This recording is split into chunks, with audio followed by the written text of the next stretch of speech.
और एक और बात बता दूं बच्चों, कि आप ना अटेम्प्ट जो करते हो बच्चों, देखिए अटेम्प्ट पे एक बात ध्यान रखना, कि अगर आप पेपर अटेम्प्ट करते हो तो बच्चों को डाउट है कि सर हम पूरा पेपर अटेम्प्ट करें या जो आता है सिर्फ उतना ही करें।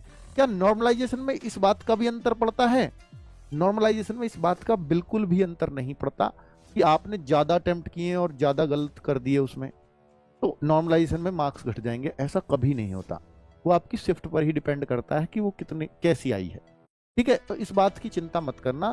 तो मैं आपको ये सलाह दे रहा हूं कि 1/8 की नेगेटिव मार्किंग है आपकी, तो इसकी वजह से आप एकदम बेसलेस तुक्का तो मत मारो। देखो ये तो सीधी सी बात है, जैसे आपको पता है यार मैथ्स में मुझे आता ही है, तो अब मैं डाउट में मैथ्स में अक्सर नहीं होता। तो मैथ्स में या तो मुझे आता है या मुझे नहीं आता, जो नहीं आता फालतू में तुक्का मत लगाओ।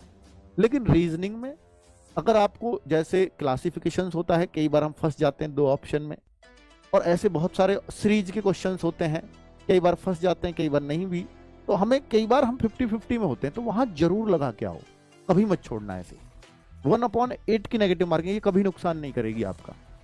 ठीक है, और अगर आपसे बोलूं कि भाई जीएस में, तो मैं कहूंगा कि जीएस में भाई आप लगा के आओ, खुल के लगा के आओ। हिंदी में कुछ कभी कभी किसी क्वेश्चन में हमें डाउट हो जाता तो उसको लगा के आना, छोड़ के मत आना।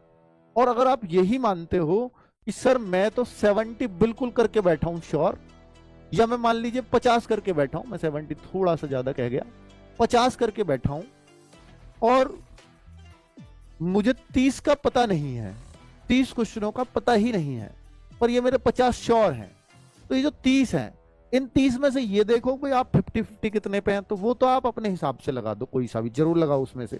अब मान लो आपने 5 क्वेश्चन ऐसे छांट लिए जिसमें आप 50-50 हैं, 50-50, तो उनमें तो जो आपको लग रहा है लगा दो, और बाकी जो 25 क्वेश्चन बचे उनमें आप एक जैसा ऑप्शन लगा के आ जाओ। यानी या तो सब में ए भर के आ जाओ, या सब में बी भर के आ जाओ, या सब में सी भर के आ जाओ। इसके बहुत ज्यादा चांसेस है कि आपके कम से कम 6 क्वेश्चन तो जरूर सही हो जाएंगे। अब आपके उस 6 सही भी हो गए और 18 गलत हो गए, तो इसका फायदा क्या रहा? फायदा ये रहा बच्चों कि 6 क्वेश्चंस के आपको 12 अंक मिल जाएंगे, और 18 के आपके घटेंगे कितने ये आपको पता है? 18 का अगर मैं देखूं तो 36 का 1/8 घटेंगे, अर्थात 4.5 मार्क्स आपका घटेगा। तो 12 मिले 4.5 घट गया, फिर भी आप जो फायदा रहा ना आपको, वो 7.5 मार्क्स का फायदा रहा। ये रहा फायदा, ये है इस चीज का लॉजिक जो मैं आपको बता रहा हूं।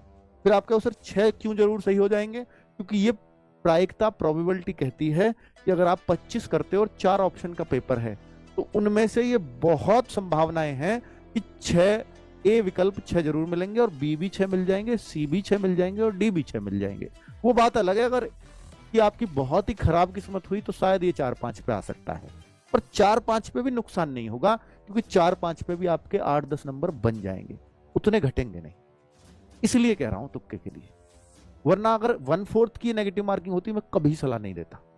1/8 की नेगेटिव मार्किंग है, इसलिए आपको ये बात बता रहा हूं, और ये बात सबको समझ में आती होगी, कई बार बता भी चुका हूं।